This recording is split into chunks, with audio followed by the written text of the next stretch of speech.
नमस्कार दोस्तों, study 54 channel में आपका स्वागत है। अगर आप railway NTPC RRB group D की तैयारी कर रहे हैं तो जीके के 40 क्वेश्चन की एक सीरीज़ मैंने स्टार्ट की है। उसका ये पार्ट थर्ड है। अगर आपको पार्ट सेकंड और फर्स्ट देखना है तो आप वीडियो के डिस्क्रिप्शन बॉक्स में जाकर देख सकते हैं। हर एक क्वेश्चन का मैं डिटेल एक्सप्लेनेशन दूंगा ताकि किसी भी क्वेश्चन में आपको परेशानी ना हो। अगर आपको ये कंटेंट अच्छा लगता है तो ज़रूर इसको सब्सक्राइब कीजिएगा और अपने दोस्तों के साथ शेयर कीजिएगा। तो स्टार्ट करते हैं। Question number 1, which international organisation release the world energy outlook 2020 report. किस अंतर्राष्ट्रीय संस्था ने वर्ल्ड एनर्जी आउटलुक 2020 रिपोर्ट जारी की? ऑप्शंस हैं international energy agency, UNESCO, world energy council या फिर वर्ल्ड इकोनॉमिक फोरम। इसका सही जवाब है इंटरनेशनल एनर्जी एजेंसी। ये आपको एक न्यूज़ आर्टिकल दिखा रहा हूँ energyworld.com से। IEA's 2020 world energy outlook report but raises hydropower's role. IHA इसमें इन्होंने आउटलाइन किया है कि इस साल भी हाइड्रो पावर का एक बहुत ही महत्वपूर्ण रोल रहने वाला है एनर्जी एफिशिएंसी में। आगे चलते हैं। Question number 2, the Supreme Court has declared access to the internet a fundamental right under article dash of the Indian constitution. Supreme Court ने किस आर्टिकल के तहत एक्सेस टू इंटरनेट को एक फंडामेंटल राइट बताया है? ऑप्शंस हैं 21, 14, 17, 19। इसका सही जवाब है आर्टिकल 19। ये एक न्यूज़ आर्टिकल है इंडिया टुडे का। Internet access a fundamental right, Supreme Court makes it official. अभी आर्टिकल 19 है फ्रीडम ऑफ एक्सप्रेशन से रिलेटेड, और ये सुप्रीम कोर्ट ने दिया था जब जम्मू कश्मीर में इंटरनेट एक्सेस काफ़ी समय से रोका गया था सेंट्रल गवर्नमेंट के द्वारा। उसके संदर्भ में सुप्रीम कोर्ट ने ये रूलिंग दी थी।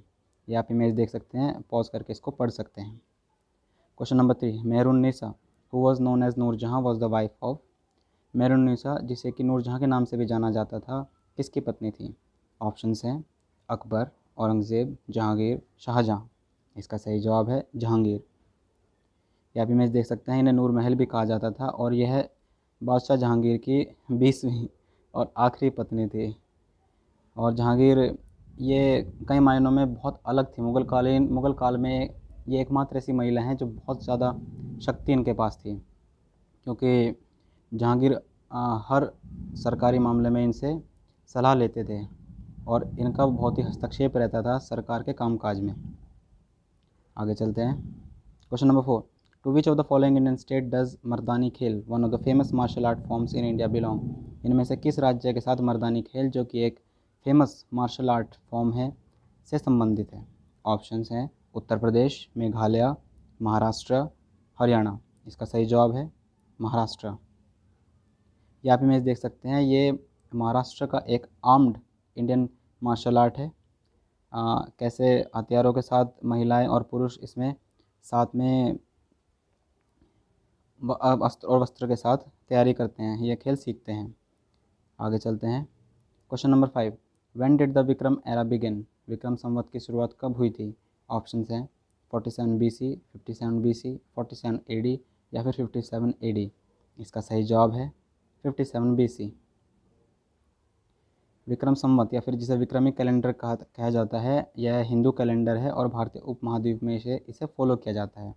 नेपाल का यह ऑफिशियल रिलीजियस कैलेंडर है और माना जाता है कि उज्जैन के राजा विक्रमादित्य ने इसकी शुरुआत तब की थी जब उन्होंने साका लोगों को हराया था। ये आप देख सकते हैं कि ग्रेगोरियन कैलेंडर और हिंदू कैलेंडर को हम कैसे कैसे बोलते हैं अपनी भाषा में। मार्च अप्रैल के महीने को हम चैत कहते हैं, ऐसे ही अप्रैल महीने को वैसाख कहते हैं, और बाकी आप ये इमेज से देख सकते हैं। आगे चलते हैं। Question number 6, who is the first general of the Indian army whose retirement day is celebrated as the armed forces veterans day every year. किस भारतीय सेना के जनरल के रिटायरमेंट डे को आर्म्ड फोर्सेज वेटरन्स डे के रूप में celebrate किया जाता है? इसका सही जवाब है, इसका ऑप्शंस हैं general KS Thimayya, general SM Shrinagesh, general KM Cariappa, general Maharaja Rajendra Singh ji. इसका सही जवाब है general KM Cariappa. Field marshal KM Cariappa Bharat के पहले कमांडर इन चीफ थे। ये रिटायर हुए थे 14 जनवरी 53 को, और 2017 से इनके रिटायरमेंट डे को मनाया जाता है as arm force veterans day. आगे चलते हैं। Question number 7, who perform the task of capturing oxygen in the blood. Blood में ऑक्सीजन को कैप्चर करने का काम इनमें से कौन करता है? ऑप्शंस हैं white blood cell, red blood cell, blood platelets, haemoglobin. इसका सही जवाब है हीमोग्लोबिन। ये आप इमेज देख सकते हैं ह्यूमन हीमोग्लोबिन की। यह रेड ब्लड सेल में मौजूद होते हैं और ऑक्सीजन को यह कैप्चर करते हैं, जिससे कि ऑक्सीजन रेड ब्लड सेल पर सवार होकर शरीर के हर कोने तक ऑक्सीजन की सप्लाई होती है, जिसकी वजह से। आगे चलते हैं। Question number 8, which leader gave us the CR formula? किस लीडर ने हमें CR फार्मूला दिया था? ऑप्शंस हैं MN रॉय, जवाहरलाल नेहरू, CR दास, C राजगोपालाचारी। इसका सही जवाब है C राजगोपालाचारी। ये आप इमेज देख सकते हैं चक्रवर्ती राजगोपालाचारी की महात्मा गांधी जी के साथ। यह CR फार्मूला एक राजगोपालाचारी जी के द्वारा एक फार्मूला था, जिससे कि एक डेडलॉक जो एक क्रिएट हो चुका था इंडियन मुस्लिम लीग और इंडियन नेशनल कांग्रेस के बीच में, उसे हटाने के लिए यह एक प्रपोज़ल था। लेकिन इस प्रपोज़ल को ना तो इंडियन मुस्लिम लीग ने माना और ना ही बाकी के जो एक्सट्रीमिस्ट तत्व थे देश में, उनमें से किसी ने इसको स्वीकार नहीं किया था। आगे चलते हैं। Question number 9, Titan is the moon of which of the following planets? Option, Titan इनमें से किस प्लैनेट का मून है? ऑप्शंस हैं जुपिटर, सैटर्न, नेपट्यून, मार्स। इसका सही जवाब है सैटर्न। ये आप इमेज देख सकते हैं, ये एक आर्टिस्ट इम्प्रेशन इमेज है। टाइटन मून है सैटर्न का, और यह कई मायनों में सबसे अलग एक सेलेस्टियल बॉडी आप कह सकते हैं पूरे सोलर सिस्टम में है हमारे, क्योंकि अर्थ के बाद यह एकमात्र एक और ऐसी जगह है पूरे हमारे सोलर सिस्टम में जहाँ पर एक एटमॉस्फेयर है, जहाँ पर लिक्विड आपको मिल जाता है। लेकिन फ़र्क यह है कि लिक्विड हमारे अर्थ पर, हमारी पृथ्वी पर जो लिक्विड है वो पानी है, और टाइटन पर जो लिक्विड है वो मीथेन है। आगे चलते हैं। Question number 10, which of these state does not share its boundary with Bhutan? इनमें से कौन सा राज्य भूटान के साथ अपनी बाउंड्री शेयर नहीं करता है? ऑप्शंस हैं वेस्ट बंगाल, मेघालय, सिक्किम, अरुणाचल प्रदेश। इसका सही जवाब है मेघालय। ये एक आप इमेज देख रहे हैं भूटान की, इसके पास है सिक्किम, नीचे वेस्ट बंगाल, थोड़ा नीचे बांग्लादेश है, इधर Assam left side right side पे, और ऊपर अरुणाचल प्रदेश आप देख सकते हैं। असम के नीचे मेघालय है। आगे चलते हैं। Question number 11, which of the following is a heritage site of Madhya Pradesh? इनमें से कौन सी मध्य प्रदेश की एक हेरिटेज साइट है? ऑप्शंस हैं सासाराम, हम्पी, भीमबेटका या लेपाक्षी। इसका सही जवाब है भीमबेटका। भीमबेटका की जो गुफाएं हैं ये बहुत ही प्रसिद्ध हैं, ना कि सिर्फ मध्य प्रदेश में बल्कि पूरे विश्व में। ये यूनेस्को वर्ल्ड हेरिटेज साइट है, और यहाँ पर ये आर्कियोलॉजिकल साइट भी, और यहाँ पर बहुत पुराने आपको पेंटिंग्स मिल जाएंगे, जैसे कि आप ये चित्र देख रहे हैं भीमबेटका केव पेंटिंग का। बहुत पुराने आपको इमेजेस यहाँ पर देखने को मिल जाएंगे। आगे चलते हैं। Question number 12, the arid forest research institute is located in dash. Options हैं मुंबई, इंदौर, जोधपुर, देहरादून। इसका सही जवाब है Jodhpur. Arid forest research institute आपका स्थित है जोधपुर राजस्थान में। ये जो इंस्टीट्यूट है ये साइंटिफिक रिसर्च करते हैं फॉरेस्ट्री में और बायोडाइवर्सिटी में। ये ICFRE के अंडर आते हैं, जिसकी फुल फॉर्म है Indian council of forestry research and education. ये जो ICFRE है ये ministry of environment and forest के अधीन आती है। अब ministry of environment and forest के मंत्री कौन है ये आप मुझे कमेंट करके बताइएगा। Question number 13, which ISO certification pertains to environmental management system? कौन सा ISO certification environmental management system से संबंधित है? ऑप्शन है 9001, नेक्स्ट 2,70,001, 14,001 और 1,10,001। इसका सही जवाब है 14,001। ये जो ISO 1400 है ये पूरा एक ग्रुप होता है और यह रिलेटेड होता है एनवायरमेंटल मैनेजमेंट से, और एनवायरमेंट लॉज रेगुलेशन से यह रिलेटेड होता है। तो इसमें ISO के फुल फॉर्म क्या है? ISO है इंटरनेशनल ऑर्गेनाइजेशन फॉर स्टैंडर्डाइजेशन। ये एक इंटरनेशनल स्टैंडर्ड सेटिंग बॉडी है। इसके हेडक्वार्टर्स आपको जिनेवा स्विट्ज़रलैंड में मिलेंगे और 165 देशों में यह कार्य करता है। इसकी स्थापना 1947 में की गई थी। आगे चलते हैं। Who won the Booker prize 2020 for novel Shuggie Bain. Shuggie Bain नाम के नोवेल के लिए बुकर प्राइज़ 2020 इनमें से किसको मिला था? ऑप्शन है Margaret Busby, Bernardine Evaristo, Margaret Atwood, Douglas Stuart. इसका सही जवाब है डगलस स्टुअर्ट। ये आप इमेज देख सकते हैं डगलस स्टुअर्ट की। 1976 में ये पैदा हुए थे, स्कॉटिश अमेरिकन राइटर हैं और इनके पहले ही नोवेल शुगी बेन को 2020 का बुकर प्राइज़ अवार्ड मिला है। तो शुगी बेन जो नोवेल है ये एक 3 बच्चों में से सबसे छोटे बच्चे की एक कहानी है जिसका नाम है शुगी, और वह अपनी माता एग्नेस के साथ रहता है। 1980s की लंदन इसकी सेटिंग है, जहाँ पर एक इंडस्ट्रियल सेटिंग आपको दिखाई गई है, बताई गई है, और कैसे सिचुएशन थे और कैसे वहाँ पे वो बड़ा होता है। इमोशनल एक बहुत ही अच्छा ये एक नोवेल है, आपको पढ़ना चाहिए। आगे चलते हैं। Question number 15। The SASTRA SASTRA Ramanujan prize is awarded in the field of. SASTRA Ramanujan prize किस फील्ड में दिया जाता है? ऑप्शंस है डांस, केमिस्ट्री, लिटरेचर, मैथमेटिक्स। इसका सही जवाब है मैथमेटिक्स। ये आप इमेज देख सकते हैं। श्रीनिवास रामानुजन भारत के महानतम मैथमेटिशियंस में से ये एक हैं। इन्हीं के नाम पर यह अवार्ड दिया जाता है। एक इंस्टीट्यूट है Shanmugha arts science technology and research academy SASTRA, ये अवार्ड यह प्रदान करते हैं। यह कुंभकोणम में यह स्थित है और हर साल यह अवार्ड एक यंग मैथमेटिशियन को दिया जाता है जिनकी उम्र 32 या फिर 32 के एज से कम किसी व्यक्ति को दी जाती है। तो 32 से एज कम इसीलिए क्योंकि 32 की एज में श्रीनिवास रामानुजन का निधन हो गया था। और 2020 का जो अवार्ड मिला है ये शाई एवरा को मिला है, जो कि यूनिवर्सिटी ऑफ प्रिंसटन में एक रिसर्च फेलो हैं, या उनको दिया गया है। और इसका जो प्राइज़ मनी होता है वो $10,000 होता है। ये एक न्यूज़ आर्टिकल है द हिंदू का अक्टूबर 13 का, जिसमें बताया गया है कि 2020 का सस्ट्रा रामानुजन प्राइज़ दिया गया है शाई एवरा को। ये फेलो रिसर्चर हैं शायद ये प्रिंसटन यूनिवर्सिटी के और यूनिवर्सिटी ऑफ जेरूसलम के। आगे चलते हैं। Question number 16। Under which article can the parliament amend the constitution. किस आर्टिकल के तहत पार्लियामेंट कॉन्स्टिट्यूशन को अमेंड कर सकता है? ऑप्शन हैं आर्टिकल 74, आर्टिकल 368, आर्टिकल 289 या फिर आर्टिकल 311। इसका सही जवाब है आर्टिकल 368। आर्टिकल 368 के अंतर्गत पार्लियामेंट कॉन्स्टिट्यूशन को अमेंड कर सकता है। आगे चलते हैं। Question number 17। Under which of the following amendment to the constitution of India is defection to another party after election made illegal.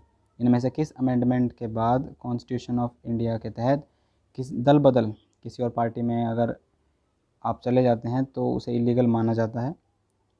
Option है 92nd, 42nd, 52nd या फिर 86। इसका सही जवाब है 52nd।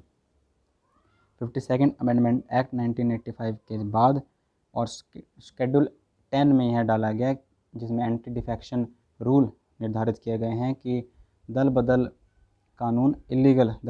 इलीगल होगा और क्या इसके प्रावधान होंगे अगर कोई दल बदल करता है।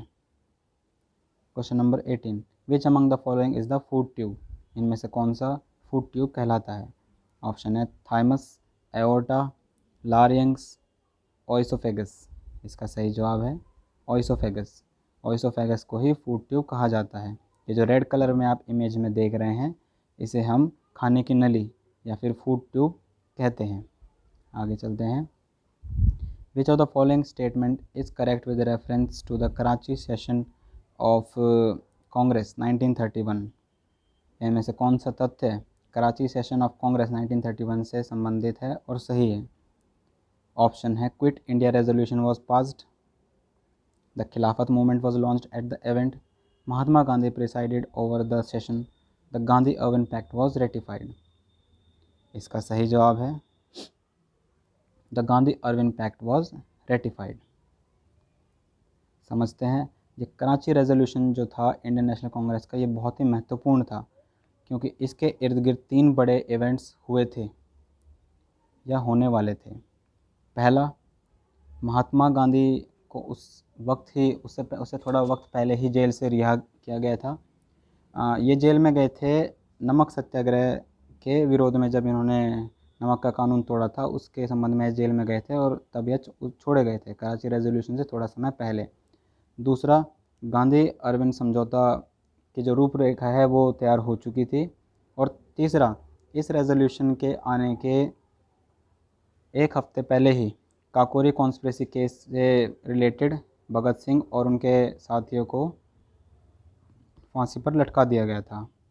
यह भारत के महान स्वतंत्रता सेनानी वीर गति को प्राप्त हुए थे। आगे चलते हैं। Question number 20, ozone at the higher level of the atmosphere is a product of dash acting on oxygen molecule.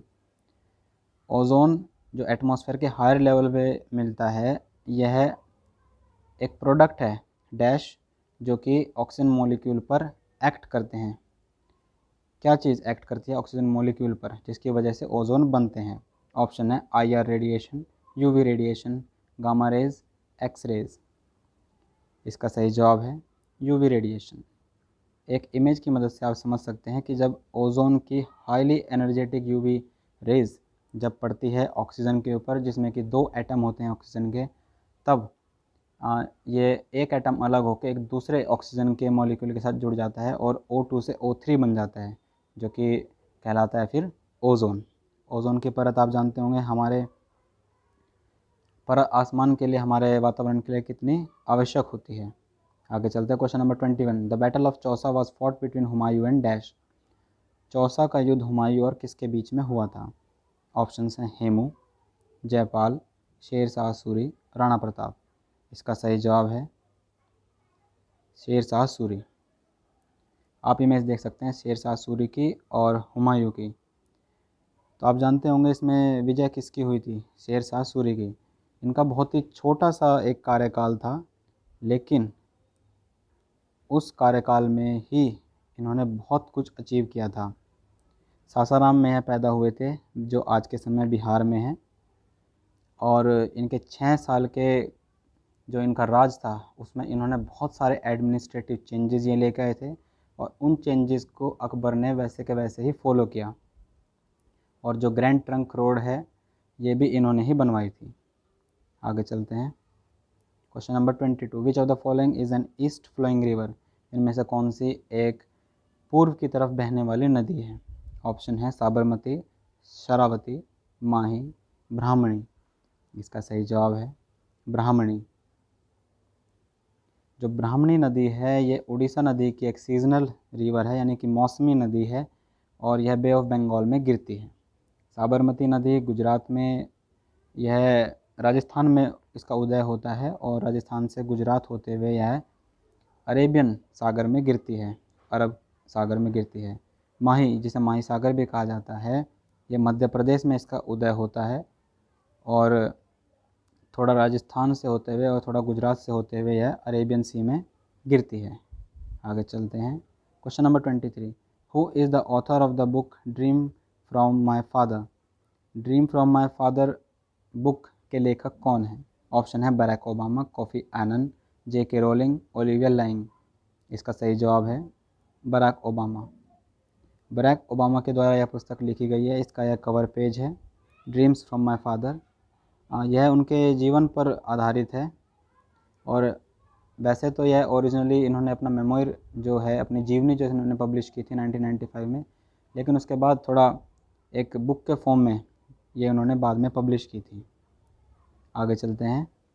Question number 24, in which year was the Hindustan socialist Republican association HSRA founded. इनमें से किस वर्ष में Hindustan socialist Republic association form हुआ था? Options हैं 1925, 1943, 1928 या फिर 1930। इसका सही जवाब है 1928। हिंदुस्तान सोशलिस्ट रिपब्लिक एसोसिएशन, इसकी स्थापना हुई थी 1928 में चंद्रशेखर आज़ाद के द्वारा कानपुर में। इसके मेंबर्स थे अशफाकुल्ला खान, भगत सिंह, चंद्रशेखर आज़ाद। ये सभी महान स्वतंत्रता सेनानी, आप इन सब के नाम से परिचित होंगे। सचिंद्रनाथ सन्याल, सुखदेव थापड़। इनकलाब जिंदाबाद का नारा किसने दिया था? आप ये मुझे कमेंट में ज़रूर बताइएगा। Question number 25, who among the following was not a minister of cabinet mission plan 1946? इनमें से कौन कैबिनेट मिशन प्लान 1946 का एक मेंबर नहीं था? ऑप्शंस हैं Sir Stafford Cripps, Alexander, Sir Patrick Lawrence, Lord Wavell. इसका सही जवाब है लॉर्ड वेवेल। लॉर्ड वेवेल ने यह प्लान प्रस्तुत किया था, यह इसका हिस्सा नहीं थे। जो इसके हिस्सा थे वो थे लॉर्ड पैट्रिक लॉरेंस, माफ़ कीजिएगा, सर स्टैफोर्ड क्रिप्स, एवी अलेक्जेंडर, ये सब इसके हिस्सा थे। लॉर्ड वेवेल कैबिनेट मंत्री थे उस वक्त और वाइसरॉय थे। इन्होंने मई 16, 1940 को यह पास किया था। Question number 26, who among the following first translated the Bhagavad Gita into English? इनमें से किसने पहली बार भगवद गीता को इंग्लिश में ट्रांसलेट किया था? आपके ऑप्शंस हैं James Prinsep, Charles Wilkins, Sir Alexander Cunningham, William Jones. इसका सही जवाब है चार्ल्स विल्किंस। चार्ल्स विल्किंस ने गीता को ट्रांसलेट किया था पहली बार इंग्लिश में। यह इनका सबसे महत्वपूर्ण लिटरेरी कंट्रीब्यूशन माना जाता है। यह भी इमेज देख सकते हैं चार्ल्स विल्किंस की। आगे चलते हैं। Question number 27, in which of the following Indian state is the लाई हरोबा फेस्टिवल सेलिब्रेटेड? इनमें से किस इंडियन स्टेट में लाई हरोबा फेस्टिवल सेलिब्रेट किया जाता है? मिज़ोरम, मेघालय, मणिपुर, अरुणाचल प्रदेश। इसका सही जवाब है मणिपुर। यहाँ पे इमेज देख सकते हैं लाई हरोबा डांस की। इसका मतलब होता है merry making of the gods, देवताओं को खुश करना। आगे चलते हैं।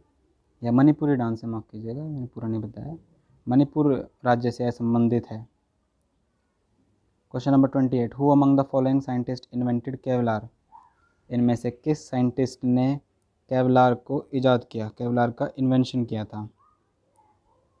इसके ऑप्शंस हैं Steve Wozniak, Mary Anderson, Stephanie Louise Kwolek, George Eastman. इसका सही जवाब है स्टेफनी लॉइस कोलेक। ये इमेज देख सकते हैं आप। केवलार एक बहुत ही हीट रेजिस्टेंट और स्ट्रॉन्ग सिंथेटिक फाइबर है और स्टेफनी कोलेक ने इसे ड्यू पॉइंट में 1965 में इसका इजाद किया था, इसको इन्वेंट किया था।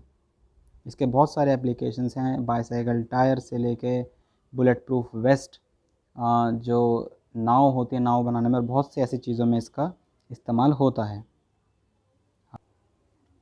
Question number 29, in which of the following temples is the Ambubachi fair celebrated every year? इनमें से किस मंदिर में अम्बुबासी मेला हर साल सेलिब्रेट किया जाता है? ऑप्शंस हैं जगन्नाथ मंदिर, कामाख्या मंदिर, काशी विश्वनाथ मंदिर या फिर केदारनाथ मंदिर।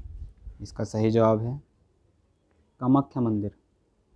आप ये इमेज देख सकते हैं कामाख्या मंदिर की। यह गुवाहाटी असम में है स्थित है और हर साल अम्बुबाची मेला यहाँ पर मनाया जाता है। आगे चलते हैं।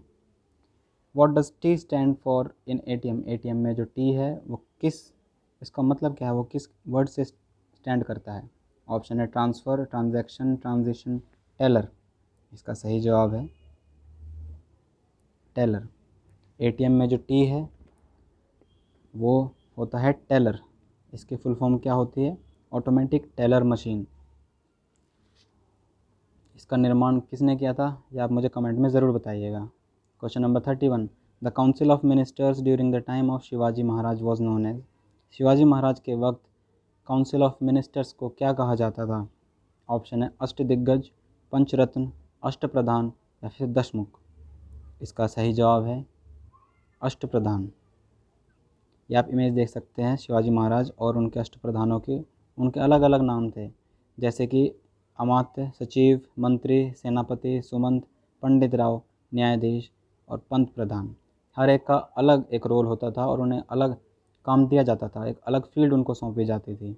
इससे रूल करना बहुत आसान हो गया था शिवाजी महाराज के लिए। गुड गवर्नेंस का एक बहुत ही अच्छा ये उदाहरण उन्होंने पेश किया था। आगे चलते हैं। Question number 32, the power of a lens is measured in the unit called D. This D stands for?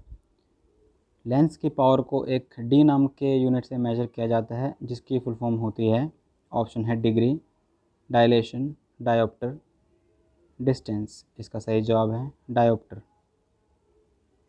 Dioptre हमारे आंखों के जो लेंस हैं उनकी ऑप्टिकल पावर का एक मेजरमेंट है। ये बराबर होता है फोकल लेंथ के, जो कि मीटर में नापी जाती है। जैसे कि 3 डायोप्टर का जो लेंस है उसमें फोकस 1/3 मीटर तक का रहता है, ऐसे इसको नापा जाता है।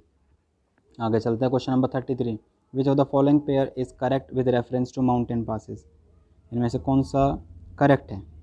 ऑप्शन रोहतांग सिक्किम, नथुला अरुणाचल प्रदेश, बॉमडिला हिमाचल प्रदेश, लिपुलेख उत्तराखंड। इसका सही जवाब है लिपुलेख उत्तराखंड। लिपुलेख दर्रा उत्तराखंड राज्य में स्थित है और यह तिब्बत को जोड़ता है उत्तराखंड से। दूसरा रोहतांग जो दर्रा है वो कुल्लू घाटी और लाहौल और स्पीति घाटियों को जोड़ता है, जो कि हिमाचल प्रदेश में स्थित है। नथुला पास सिक्किम में स्थित है और जो बॉमडिला पास है ये अरुणाचल प्रदेश में स्थित है। आप इन्हें याद रखें, इनसे संबंधित क्वेश्चन बहुत आते हैं। आगे चलते हैं, question number 34। Select the correct pair of dance form and it's state. इनमें से सही पेयर को चुनें। ऑप्शन है कलबेलिया हिमाचल प्रदेश, थंगटा बिहार, पादायनी केरला, डलखाई कर्नाटका। इसका सही जवाब है पादायनी केरला। यह भी मैच देख सकते हैं।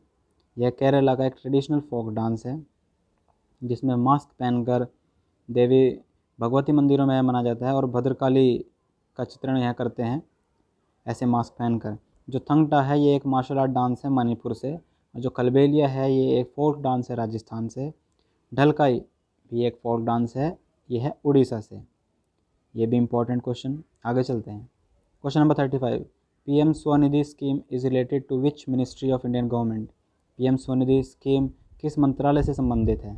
ऑप्शन है जल शक्ति मंत्रालय, ministry of tribal relation, human resource ministry, ministry of housing and urban affairs. इसका सही जवाब है ministry of housing and urban affairs. यह मैं आपको इमेज दिखा रहा हूँ डायरेक्ट वेबसाइट से। पीएम स्वनिधि की है यह वेब पेज है, जिसका मतलब होता है PM street vendors Atmanirbhar Nidhi.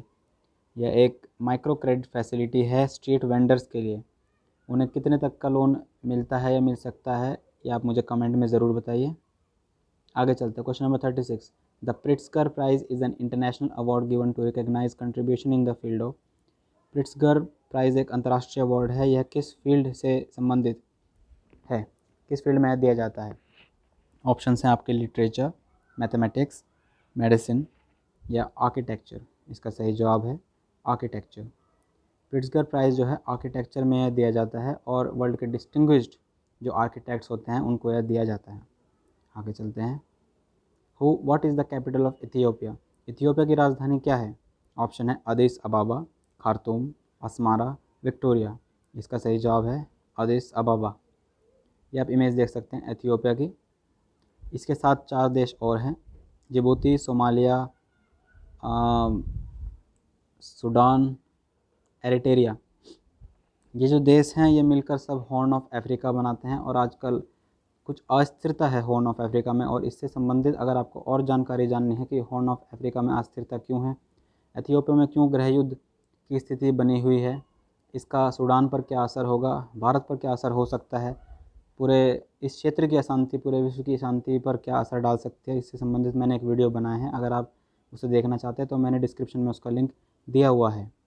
बहरहाल एथियोपिया की राजधानी है अदिस अबाबा, एरिट्रिया की राजधानी है अस्मारा, सूडान की राजधानी है खार्तूम और जिबूती की राजधानी है जिबूती शहर। आगे चलते हैं, question number 38। In which part of India are the Patkai Bum hills located. भारत के किस हिस्से में पटकाई बम पहाड़ी स्थित हैं? नॉर्दर्न, साउदर्न, वेस्टर्न या फिर ईस्टर्न। इसका सही जवाब है ईस्टर्न। भारत के पूर्वी हिस्से में पटकाई बम हिल्स स्थित हैं। यह बॉर्डर करते हैं भारत के ईस्टर्न हिस्से को और म्यांमार को। यहाँ पे इमेज देख सकते हैं सभी रेंजेस की। आप इसे पॉज करके देख सकते हैं अलग अलग रेंजेस, ये इनकी लोकेशन कहाँ पर है, एग्ज़ाम पॉइंट ऑफ व्यू से इम्पॉर्टेंट है। आगे चलते हैं, question number 39। In which year did the third round table conference took place. तीसरी गोलमेज सम्मेलन कब आयोजित की गई थी? ऑप्शन 1928, 1932, 1946, 1948। इसका सही जवाब है 1932।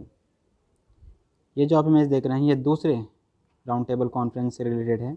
जो थर्ड राउंड टेबल कॉन्फ्रेंस थी इसे किसी ने अटेंड नहीं किया था इंडियन नेशनल कांग्रेस से और गांधी जी ने। ना तो इंडियन नेशनल कांग्रेस से ना ही गांधी जी ने इसको अटेंड किया था। बहुत से भारतीय लीडर भी इसमें मौजूद नहीं थे। क्वेश्चन नंबर 40, लास्ट क्वेश्चन है। What is the name of the mobile app launched by Harshvardhan, union minister of earth sciences, in the event of 14th foundation day of the ministry of earth sciences. Mobile app, इनमें से कौन सा mobile app Harshvardhan जो कि minister हैं union minister earth science के ने launch किया था 14th foundation day ministry of earth sciences के उपलक्ष्य पर? ऑप्शन है धरती, वेदर, मौसम, वरुण। इसका सही जवाब है मौसम। ये आप इमेज देख सकते हैं। ये जो एप्लीकेशन है प्ले स्टोर पर अवेलेबल है, इसे आप डाउनलोड कर सकते हैं।